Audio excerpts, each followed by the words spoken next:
여러분들은 담대하십니까? 여러분, 어떨 때 담대하지 못하죠? 두려울 때, 두려움이 찾아올 때. 그러니 9절에 강하고 담대하라, 두려워하지 말며 놀라지 말라 말씀하시는 거예요. 그런데 한편으로는 여호수아가 이해가 됩니다. 지금 전쟁을 앞두고 있는 일촉즉발의 상황이에요. 그리고 무엇보다 대단한 스승 모세가 죽었습니다. 제가 어젯밤에 죽었다고 생각해 보세요. 우리 서우석 전도사님이 이 연극도 하고 이거 다 해야 된다 생각하면 두렵겠죠. 떨리겠죠. 잘 못하겠죠. 그건 전도사님뿐 아니라 여러분 각자도 이제 몇 년이 됐으니까 저 대신 한번 하세요. 그러면 처음에 드는 생각은 두렵고 떨리겠죠. 여호수아도 마찬가지였죠. 그 대단한 스승 모세가 죽은 후에 이 오합지졸 같은 이스라엘 백성들을 이끌고 가나안 땅에 가서 전쟁을 해야 하니 얼마나 두려웠겠습니까? 사랑하는 여러분, 두려움은 이렇듯 우리를 옴짝달싹 못하게, 세일을 못하게 합니다. 하지만 10절부터는 완전히 분위기가 달라져요. 우리 10절, 11절 다 같이 한번 큰 목소리로 온라인으로 들으시는 분들도 읽어봅시다. 10절에서 11절입니다. 시작. 이에 여호수아가 그 백성의 관리들에게 명령하여 이르되 진중에 두루 다니며 그 백성에게 명령하여 이르기를 양식을 준비하라. 사흘 안에 너희가 이 요단을 건너 너희의 하나님 여호와께서 너희에게 주사 차지하게 하시는 땅을 차지하기 위하여 들어갈 것임이니라 하라. 여호수아가 더 이상 두려워하지 않고 지금 일을 척척 해내고 있어요. 그렇죠? 8절에 그 비법이 있는데요. 과연 무엇이 여호수아를 이렇게 긍정적으로 변화되게 했을까요? 여러분 너무 부럽지 않나요? 여러분도 지금 두려움과 불안 때문에 뭔가 일을 하지 못하고 있다며. 그러나 하고 싶어요. 무엇이 그를 이렇게 변화되게 했을까요? 우리 8절 다 같이 한번 읽어봅시다. 8절입니다. 시작. 이 율법책을 내 입에서 떠나지 말게 하며 주야로 그것을 묵상하여 그 안에 기록된 대로 다 지켜 행하라. 그리하면 네 길이 평탄하게 될 것이며 네가 형통하리라. 이 율법책을 내 입에서 떠나지 말게 하라. 주야로 그것을 묵상하라. 그 안에 기록된 대로 다 지켜 행하라. 한마디로 말씀을 항상 읽고 묵상하고 적용하라는 비법이죠. 여러 가지 두려움에 사로잡혀 하나님 말씀도 읽지 못했던 여호수아가 말씀을 읽기 시작했을 때, 여러분 연극 봤죠? 뭐가 가장 먼저 생각이 났을까요? 말씀을 읽기 시작했을 때 우리 스승 모세가 내 귀에 딱지가 않도록 얘기해줬던 교훈이 무엇입니까? 바로 아말렉 전투의 교훈. 그 말씀을 보고 또 보고 묵상했을 때, 아 그래, 전쟁은 하나님께 속했던 거지. 나는 가서 싸우고 난 도구로 쓰임 받았을 뿐이고 기도의 손이 올라갔을 때 승리했지. 그리고 그때 여호수아의 두려움은 사라지고 믿음이 생겼습니다. 그래, 전쟁은 하나님께 속한 것이야. 내가 모세 선생님보다 여러 가지 부족해도 하나님께서 함께 하시면 능치 못할 일이 없을 것이다. 5절 중반절에 이렇게 말씀하세요. 하나님께서 내가 모세와 함께 있었던 것 같이 너와 함께 있을 것임이니라. 사랑하는 성도님들, 가정의 달 첫 주 어린이 주일을 맞이하여 우선 제가 우리 어린이들, 청소년들 많이 사랑하거든요. 근데 우리 자녀 세대들에게 목사님이 딱 한 가지 주고 싶은 말씀 선물은 이거예요. 그래서 좀 충격적 비주얼이라도 이런 모습은 오래 가잖아요. 이 아이들의 평생 각인되어 남잖아요. 그래서 오늘 목사님이 우리 어린이들, 청소년들, 다음 세대에게 주고 싶은 말씀 선물 이거예요. 여러분들이 힘든 일이 생길 때 기도하세요. 아멘. 기도하세요. 같이 기도했죠? 모세 혼자 한 게 아니라 그때 부모님께 함께 기도하자고 요청하세요. 여러분들이 함께 기도하자고 부모님께 요청하면 부모님은 너무 여러분들이 이뻐하시고 같이 손잡고 기도할 거예요. 손잡고 온 가족이 함께 기도할 때 하나님께서 반드시 문제를 해결해 주십니다. 아멘. 그래요. 우리 부모님들께도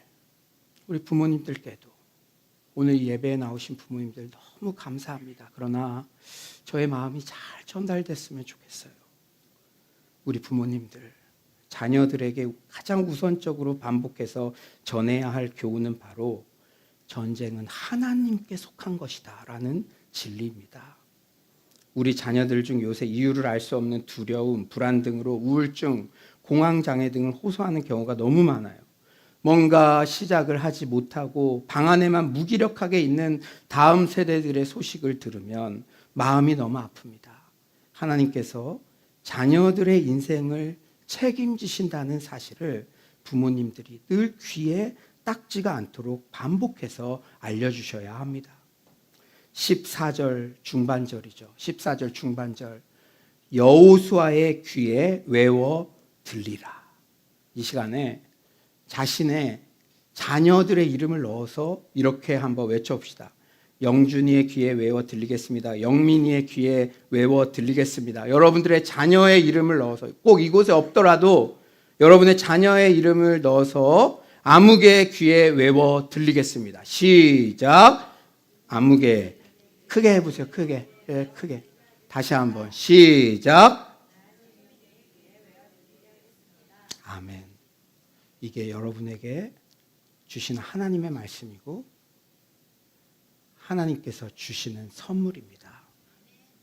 무엇보다 부모님들의 기도로 문제가 해결되는 장면들을 삶으로 증명하고 보여주시기를 간절히 소망해요. 이제 말씀을 맺겠어요. 지난 월요일부터 목요일까지 교회 개척 성장 세미나에 잘 다녀왔습니다. 스태프들이 얼마나 극진히 섬겨주시는지, 그리고 간식은 정말 역대급이었어요.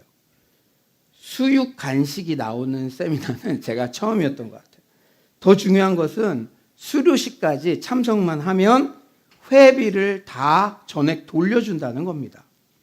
이런 세미나가 어떻게 가능할까 의아했는데 한국 노보코리아 이사장이신 하늘정원교회 최승호 목사님의 간증을 들으니까 이해가 되었어요. 최 목사님은 개척 목회가 너무 힘들어서요. 한 90명 정도까지 갔는데 그때 한 분의 어떤 성도님과 그 성도님이 부정을 저질렀는데 그걸 처리하는 과정에서 막 너무 힘들게 되고 90명까지 갔던 목회가 10명 정도 남고 그러니까 사모님이랑도 계속 싸우고 그러면서 이혼하겠다고, 목사가 이혼하겠다고요. 금요일 날 도망쳤대요. 강단을 비우고. 주일이 돌아왔는데 그 사모님도 목회, 그러니까 신학을 하셨으니까 여전도사님이시니까 강단을 비울 수 없으니까 영문도 모르고 온 성도들에게 우리 목사님과 제가 이혼 일보 직전에 있습니다. 그래서 목사님이 도망가셨습니다.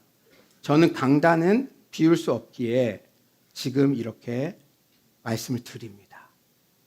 근데 여러분, 우리 권사님들, 우리 집사님들, 이 남자들이요, 또 와요, 와. 그 사모님은 진짜 모범생 스타일이라서 그렇게 얘기했으면 그렇게 되는 줄 알고 성도들에게도 약속을 지킨다고 생각하고 그렇게 얘기를 했는데 월요일 날 온 거예요. 목사님이. 근데 놀라운 것은 그 성도들이 그런 상황을 다 알면서도 함께 기도하고 약함이 오히려 강함이 돼서 40년 목회를 하셨고 수백 명대의 중견교회로 그 교회는 성장했습니다.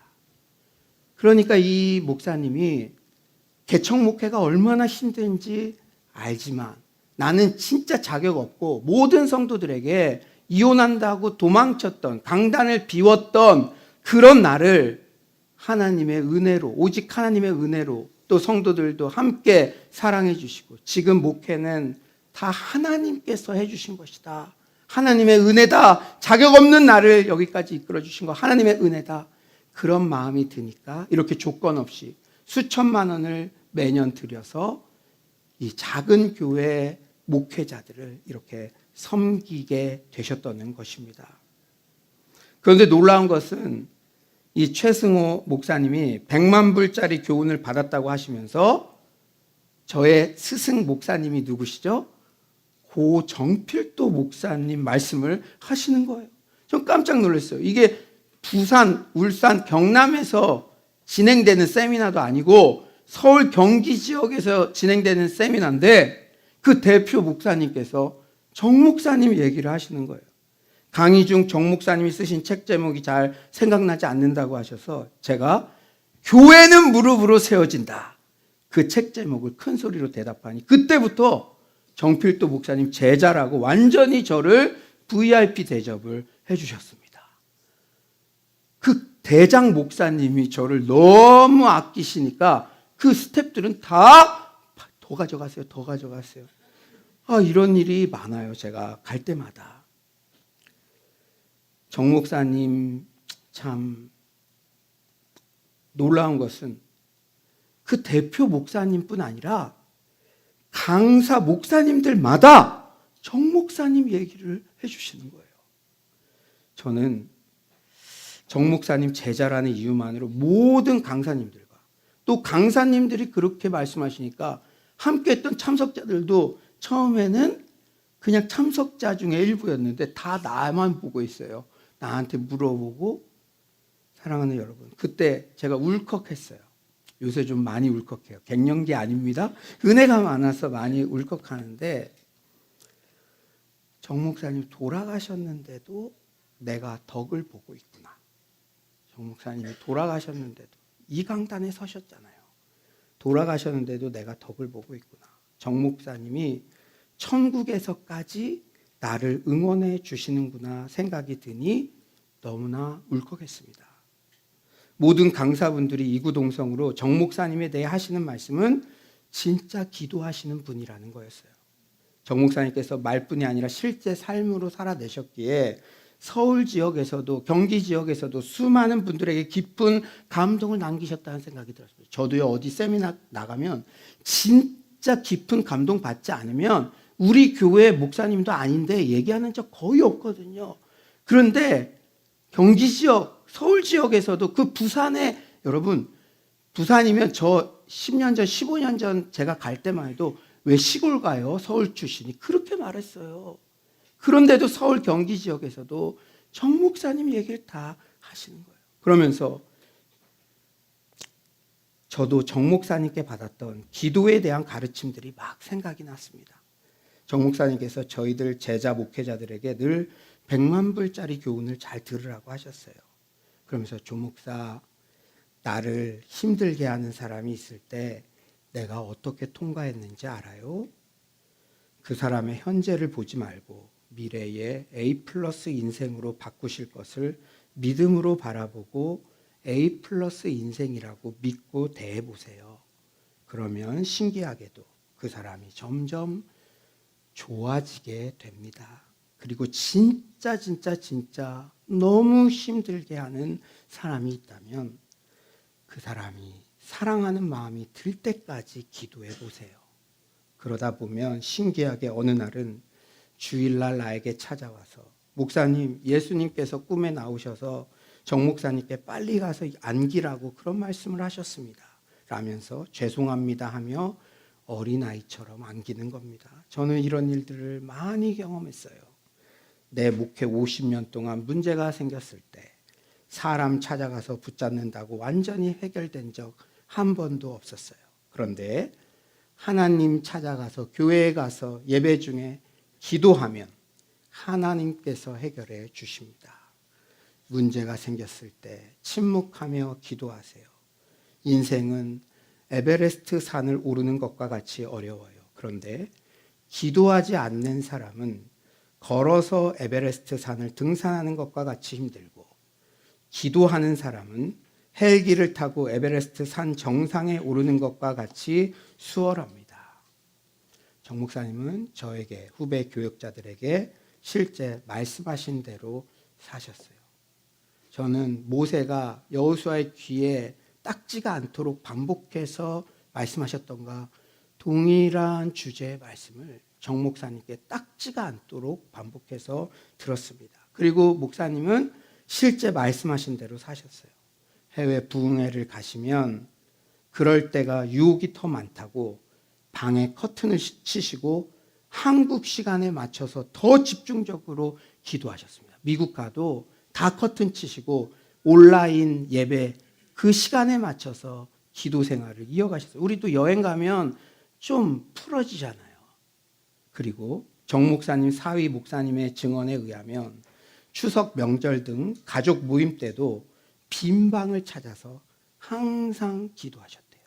명절 때 수십 명 모여도 때로는 이 반팔 러닝만 입으시고도 빈 방을 찾아서 기도하셨대요. 그러면서 가까운 가족을 존경하기는 쉽지 않은데 언행이 일치하시는 정 목사님은 저절로 존경할 수밖에 없다고 그렇게 고백하셨습니다.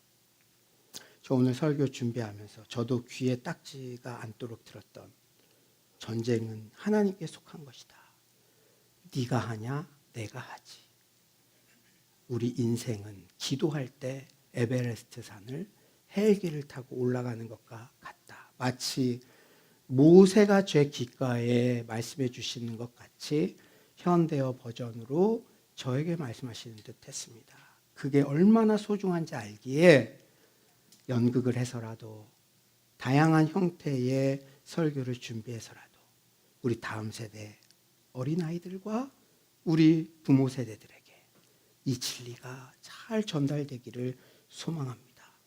사랑하는 여러분, 하나님께 의지하여 기도할 때 인생의 모든 문제를 최종 승리할 수 있다는 100만 불짜리 교훈을 모세처럼 정 목사님처럼 삶으로 전하는 우리 모두가 되시기를 간절히 축원합니다.